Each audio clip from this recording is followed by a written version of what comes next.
BMW n'a pas inventé le SUV, mais il a clairement fait partie des précurseurs avec le X5 dès 1999.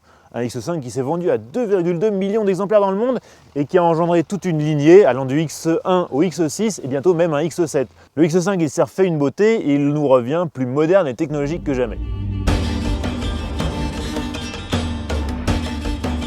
Le design du X5 a longtemps évolué par petites touches. Pas de révolution, mais une lente évolution au fil des modèles et des restylages. Mais cette quatrième génération marque une inflexion plus nette dans ses orientations esthétiques. Le X5 c'était déjà un beau bébé, mais alors cette génération-là, elle a grandi dans toutes les dimensions.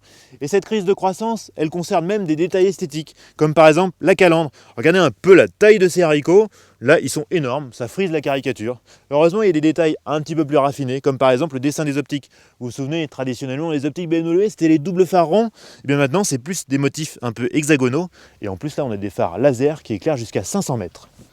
Sur les flancs, on retrouve cette ligne de caractère, mais avec une nuance. Ici, un petit épaulement, elle s'infléchit. Ça contribue à alléger les formes, à dynamiser la ligne. Par contre, on retrouve toujours le pli de Hofmeister, cette signature des BMW depuis les années 60. Enfin, à l'arrière, les feux s'étirent sur les flancs. Et regardez, ils sont creusés, il y a un effet de 3D. Le soin apporté au détail est quand même impressionnant. En attendant un futur X5M, la version la plus performante disponible est cette M50D qui se distingue par son accastillage plus sportif. Le kit carrosserie inclut notamment un bouclier avant plus ajouré, des élargisseurs d'ailes toncaisse associés à des jupes latérales ou encore de grosses jantes de 21 pouces. L'habitacle se veut vraiment très high-tech avec deux séries, deux écrans de 12,3 pouces, un pour l'instrumentation et un tactile pour la navigation et le divertissement. Après, par le biais des options, on peut vraiment se faire plaisir. Ici, par exemple, on a un levier de vitesse effet cristal, c'est très joli. On a aussi une belle sellerie cuir étendue jusqu'à la planche de bord. Après, la liste, elle s'allonge. Ici, on en a pour plus de 30 000 € d'options. Si le X5 est grand dehors, il n'est pas si spacieux à l'intérieur. L'espace aux jambes à l'arrière est correct sans plus. Quant au coffre, s'il est très modulable, il reste plus petit que celui des SUV concurrents. Pour compenser sa prise d'embonpoint, le X5 propose les roues arrière directrices, ce qui permet de réduire son rayon de braquage. Autre option inédite, un original assistant de marche arrière. Ah bah zut, c'est un cul-de-sac.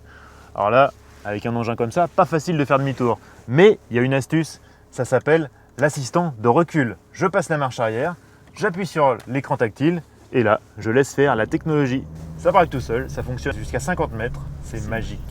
La voiture prend alors le volant et refait à l'identique les manœuvres que vous avez effectuées sur les 50 derniers mètres. C'est si pratique que l'on se demande pourquoi personne n'y a pensé avant. En attendant donc un futur X5M, la version la plus puissante carbure au diesel. Un choix qui paraît surprenant à l'heure où la planète entière semble considérer que le mazout appartient au passé. Certes, c'est un diesel, mais attention, pas n'importe quel diesel. Déjà, c'est un 6 cylindres en ligne, et ça, à l'oreille, ça s'entend. Il fait un bruit délicieux. En plus, il a non pas 1, pas 2, pas 3, mais 4 turbos.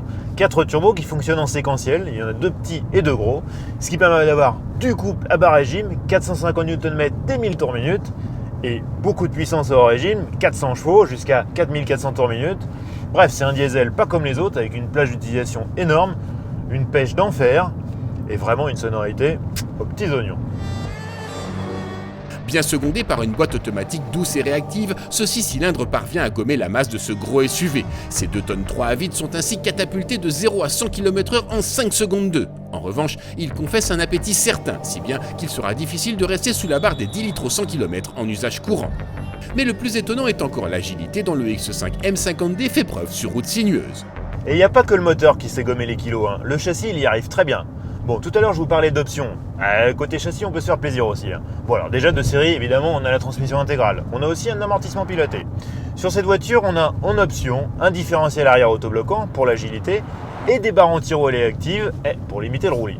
Le résultat, c'est qu'à la fois on a une agilité fabuleuse, en sortie de virage c'est presque comme une propulsion, et en même temps le roulis est quasiment nul.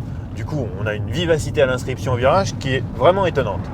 Du coup, franchement, entre un Porsche Cayenne et un BMW X5, en termes d'agilité, ça se joue vraiment à ça. Et ce n'est pas tout. Il est possible d'ajouter à cet arsenal une suspension pneumatique qui offre un confort tout simplement princier. Mais à vrai dire, la filtration est déjà très bonne avec la configuration standard.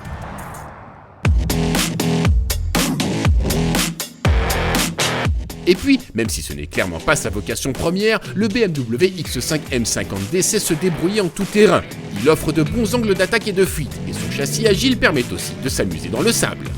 Avec tout son arsenal technologique, le X5 offre donc une efficacité et un plaisir de conduite que l'on n'attend pas d'un SUV aussi gros.